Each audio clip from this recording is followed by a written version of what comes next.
Isaac Newton is perhaps the most revered scientist in history, so much so that pretty much everyone is familiar with the classic story prompting his success in science. A young Newton, while sitting under an apple tree in Lincolnshire, was struck on the head by an apple.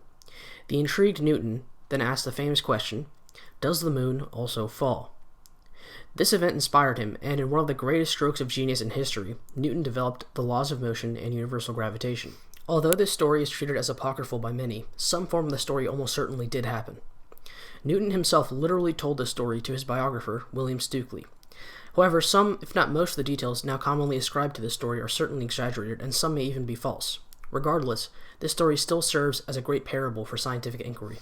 Before getting into the meaning behind the story of Newton and his apple, let us first go to a story that is certainly apocryphal, the story of Adam and Eve.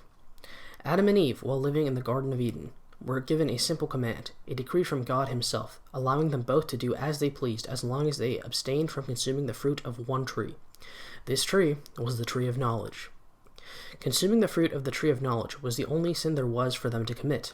And what convinced them to eat from the tree of knowledge? It was the devil himself, manifested as a serpent.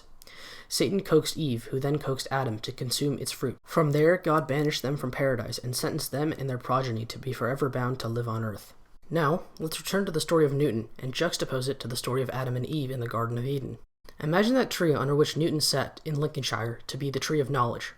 As the influence of Satan prompted Adam and Eve to eat from the tree of knowledge, natural processes prompted the apple to fall off the tree and onto Newton's head. Newton then pondered on what caused the apple to fall, and if the same force that caused the motion of the apple was the same force that caused the motion of the planets. Newton, inspired by what he observed under the tree of knowledge, went on to mathematically decode the natural processes which caused the very same apple to fall, discovering it was the very same force that caused the motion of the planets, the force of universal gravitation. Was Newton then punished or chastised for that spark of curiosity ignited during his time under the tree of knowledge? Was he punished or chastised for that spark of curiosity that led to one of the most groundbreaking discoveries in history? No. In fact, quite the opposite occurred. Newton was praised for his groundbreaking work, not just by his colleagues but from people all around the world. He was even knighted in 1705 by Queen Anne. Adam and Eve were punished for what Newton was praised for. This story can be considered science's Genesis myth, a myth serving to encourage the pursuit of knowledge, a parable antithetical to the parable of Adam and Eve. The pursuit of knowledge gives mankind a better understanding of the world and leads to technological breakthroughs. Newton's works on the laws of motion and universal gravitation played a large role in the Industrial Revolution. It brought us cars, modern architecture, satellites, and space travel, and more.